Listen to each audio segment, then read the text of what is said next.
If you've been wondering what it's like visiting the wild horses in the McCullough Peaks Herd in Wyoming, then this episode is for you.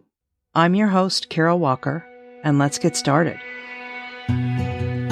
Welcome to the Freedom for Wild Horses podcast, the place to find out about wild horses in the American West and what you can do to help them stay wild and free. If you love wildlife, wild horses, and the freedom that they stand for, this show is for you. I'm your host, Carol Walker. Let's get started. In the summer of 2004, I set out to find the wild horses in McCullough Peaks. It is a huge area, 120,000 acres of plains, badlands, and stunning views. I was driving on Highway 14 outside of Cody toward Graybull, and I saw a big group of horses laying down together not far from the road. I looked for a way to get to them and finally went over the fence and walked toward them, camera in hand. I very slowly approached, not quite knowing what their reaction would be. I sat down at a distance from them and marveled at the variety of colors I saw. Bays, browns, bay pintos, sorrel pintos, black and white pintos, a gorgeous buckskin stallion and his buckskin family, blacks, grays, and palominos. As the horses started waking up from their nap, there was some scuffling between the stallions, but no serious fighting, and then they all moved off. I found out that there was a roundup there that fall, and that 450 horses were removed from the area. It became much harder to find horses that next year. There is one main dirt road running through the herd management area, Whistle Creek Road, and it's a good road, but when wet there are very treacherous spots, and the horses don't stay near that road. There are numerous two-tracks, some good, some really rough, and water crossings that can get flooded and will suck your vehicle down. Most of the two-tracks are sticky and impossible to travel when wet. I had one afternoon went out with a friend, and black rain clouds surrounded us, and I drove for all I was worth to get back to the pavement before we were stuck for the night. In the winter, much, if not all of the range becomes impassable, with snows drifting the two tracks, and no one plows the roads. The horses don't stay in a certain area. They move around, and there are no guarantees of being able to find them, or to find a two-track that goes anywhere near them. Over the years, I've learned most of the water holes the horses like to visit, although there were some new ones this year because of all the rain. My favorite time of the day to visit the horses is at dawn. I love the soft quality and colors of the light, and the horses are likely to be headed to water, which is a great time to see them interacting with one another and sometimes even running in. Much of my time out there, it is just me and the horses, and there's nothing more peaceful than the times I've sat watching a big group of horses napping together in the mid-morning sun, wind teasing my hair, and sounds of the birds nearby. Not only the foals lay down to nap. Sometimes it's the whole family, including the usually ever-watchful stallions. It is in times like this that I feel most a part of the natural world. That is one of the gifts that these horses give me.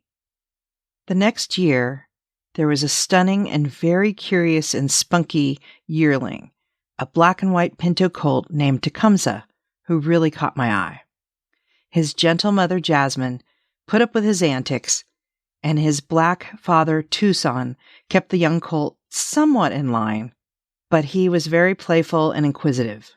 One of my favorite memories was watching in 2007 Tecumseh's family all come running toward a waterhole near the entrance to the herd management area in the late afternoon.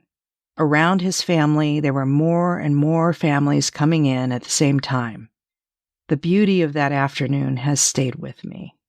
Tecumseh grew up fast and was kicked out of his family at age 3. And in the summer of 2009, at only 5 years old, he won 2 mares, Tradebead and Ruger, and their offspring. I did not see much of them that summer because, as smart band stallions do, he was staying far away from other families. But in October of 2009, there was another helicopter roundup, and all the stallions lost their families, and many also lost their freedom. Tecumseh was one of the lucky stallions who was released back into the herd management area, and he managed to win back those 2 mares, something that the older stallions were not able to do. Tecumseh's family continued to grow, a family of beautiful pintos and 1 sorrel mare, but as the BLM started darting the herd with PZP birth control in 2011, his last 2 foals born were Tonkawa, bold, bright, and beautiful, with stunning blue eyes and a brown pirate's patch over his right eye. He was the son of older mare Tradebead, who was a doting and caring mother to all her foals. And then there was also Rebel, son of the bay pinto mare Ruger. Tonkawa reminded me so much of his father as a youngster, inquisitive, playful, and always trying to get into the middle of things. In 2015, a big black stallion Mesquite had been dogging the family. Dogging is when a bachelor stallion follows a family and looks for an opportunity to take it from the banned stallion.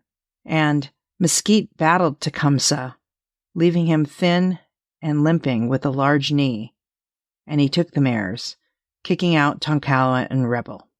I was very concerned about Tecumseh, but when I visited in the winter, he looked much better and was hanging out with his sons Tonkawa and Rebel. He never won back his family, but stayed a bachelor on the outskirts for the rest of his life. Another amazing stallion who claimed my heart the first time I saw him in the summer of 2007 is Washakie. His bold black and white markings and tall and proud presence immediately caught my eye. But when I saw him so proud of his first mare and tenderly caring for her foal, I got a sense of just how extraordinary a stallion he really was. He liked to stay near Red Point, colorful, reddish, dramatic cliffs. Many families would stay together and move together, and I had never witnessed this before. The families who were together in one group stayed fairly stable, but the bachelors moved around. I called these megabands, and there were 3 main groups of horses plus other families that kept to themselves. The best part of this was if you found them, there were a lot of horses to observe, and watching the stallions interact with other stallions could be very entertaining. Washakie collected a large family with colorful foals, and they kept him very busy until the roundup of 2009, when all of his mares and foals were removed. He was the first stallion running out the gate when released by the BLM, and he ran as fast as he possibly could to get away from the trap.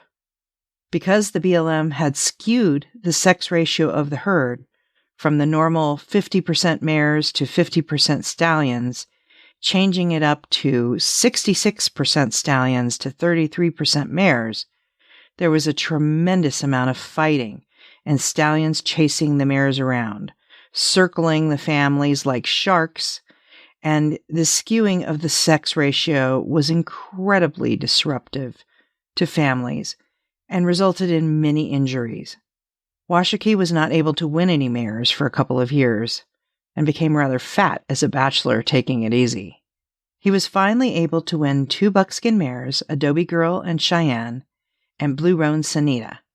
But because of the birth control program, he never had another foal. In 2016, a bay stallion named Wapiti started dogging his family, and Washakie suffered a huge wound in his side from fighting that became infected, and he lost a lot of weight. He was finally able to recover, but lost his family in 2017. He would often hang out with the other bachelors, and sometimes run into the big groups of horses, stirring up trouble. And finally, in the last year of his life, he won a young mare, Kenai, and her newborn filly, Klondike Girl.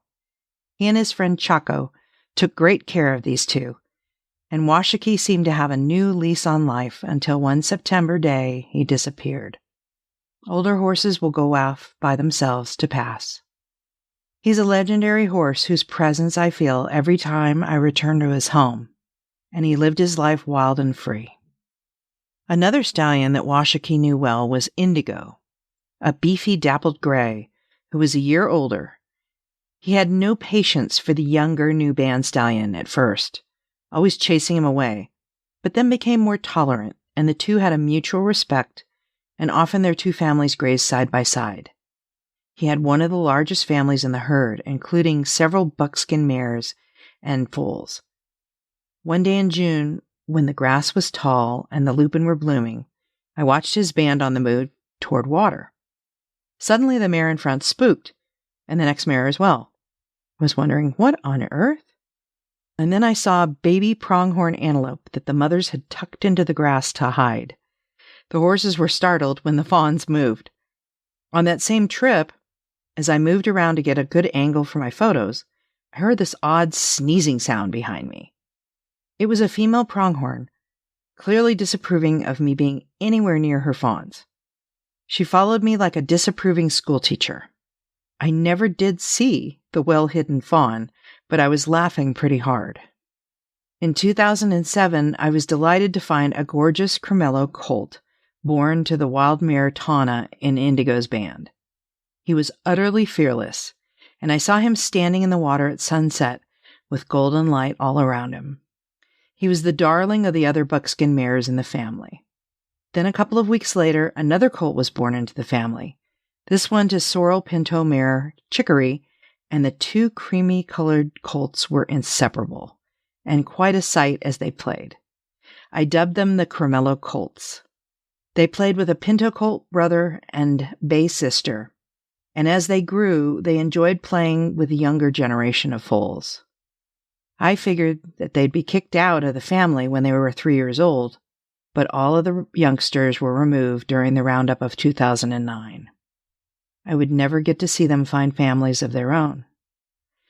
I figured that these two, since they were so beautiful, that they would easily find adopted homes, but after they were offered for adoption by Steve Mannell, no one took them. When I called Steve, he told me he would likely put them on online adoption and they would be separated forever. And after all the loss these two had already suffered, I could not bear the idea of them losing each other. I found a trainer who was willing to gentle them for me, and we set out for Steve's ranch in Wheatland, Wyoming. They were in a pen together, a little thin, looking terrified, but they immediately jumped in the trailer, ready to get out of there. After several months of gentling and groundwork, they arrived at my home in Colorado, and so have a little piece of the peaks with me.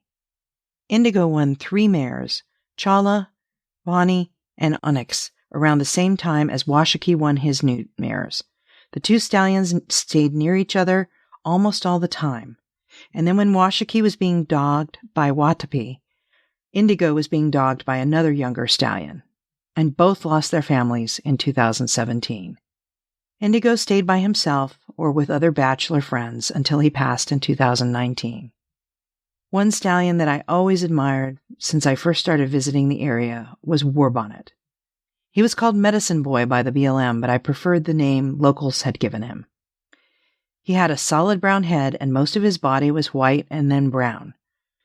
He truly embodied small but mighty, and he was never afraid to mix it up with any bachelor stallions who might come too close to his family.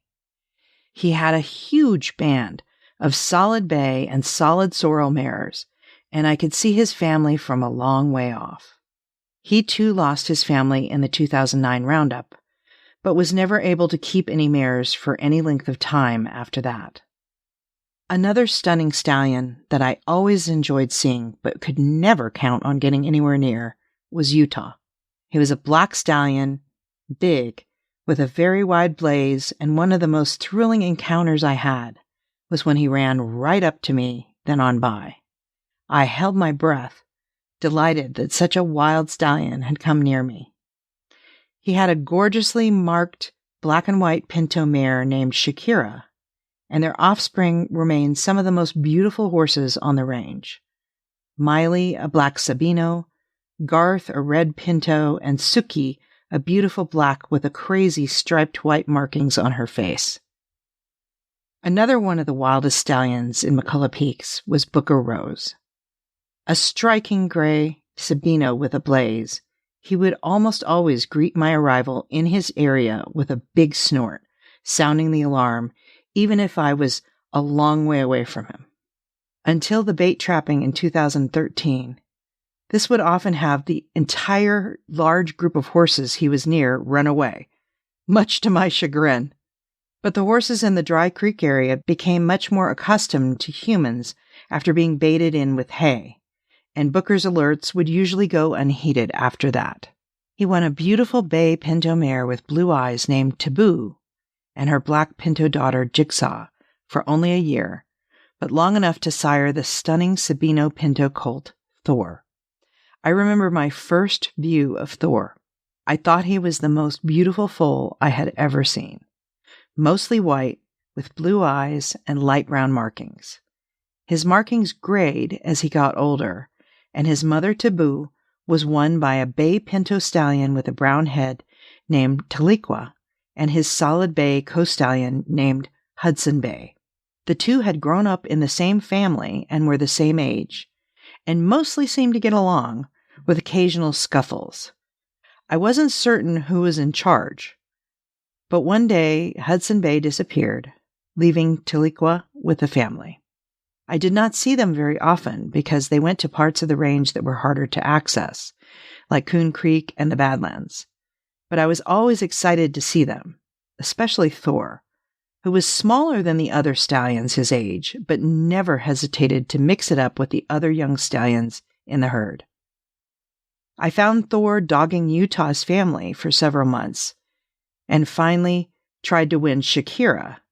But although she stayed with him for a while once Utah had disappeared, she wasn't having it. When Thor rejoined Taliqua's band, Shakira made it clear that Thor was not her stallion. This family kept growing, and Thor became a lieutenant to Taliqua, helping to keep the family together and fighting off other stallions. Finally this year, Thor became a father to a filly who looks just like him, born of the beautiful black and white pinto mare, Dakota. I call her Thudra, which is the name of the goddess who is Thor's daughter, and her name means strength, but she's also known as Thora. She's going to need that strength because she was born late in the fall, and winter is coming early to McCullough Peaks this year. She's a spunky little filly, and Shakira and all the mares in the family are wonderfully protective aunties to little Thudra. I have been telling stories about some of my favorite horses in this herd, but every horse here has a story, relationships, a life. All of them deserve to live out their lives wild and free in their home on public lands with their families. It's incredibly disturbing to me that now the Bureau of Land Management has issued a plan to remove up to 1/3 of the herd starting November 15th, despite the success of the birth control program. And despite the fact that this is an aging herd, with 1/3 of the horses at 15 years or older, and 22 of them are 20 years old or older. There will be losses over this winter. And with the proposal to use Gonacon, a known sterilant, on the mares instead of PZP birth control, which has been working since 2011, the possibility of this herd becoming no longer genetically viable becomes very real. This roundup needs to be stopped, and at this point, public outcry is the only thing left that can make a difference. We don't want these precious wild horses to fade away. Please look for my talking points with action items and take action to save this herd. They need your help. You can find my talking points and action items at www.livingimages.com/talkingpoints-McCullough-Peaks. Thank you for listening to this episode of Freedom for Wild Horses. Thank you for listening to this episode of Freedom for Wild Horses.